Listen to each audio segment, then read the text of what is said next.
Il existe une fatigue dont on parle assez peu. C'est celle produite par tous les efforts d'adaptation que l'on peut faire au cours d'une journée. Et je ne vous parle pas de toutes les choses que vous avez à faire dans votre quotidien. Je vous parle d'un positionnement intérieur.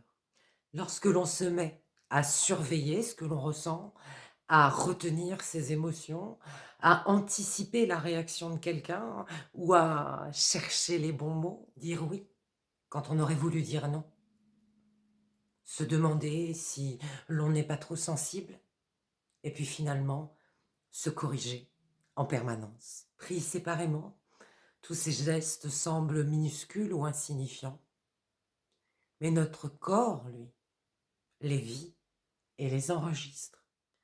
Et lorsque nous passons nos journées à nous adapter, à nous contrôler, à essayer de devenir celle que nous croyons devoir être, nous pouvons perdre le contact avec une question pourtant essentielle.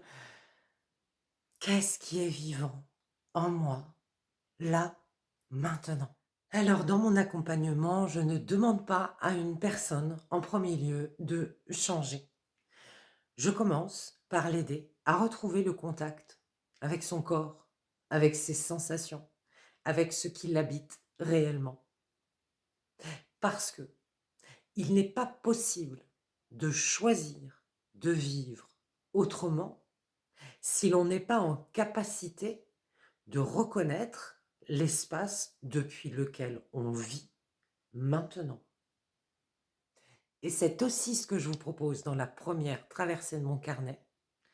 Non pas combattre votre fatigue, mais commencer à la regarder autrement. Et le lien est en bio si vous avez envie de rencontrer cette traversée.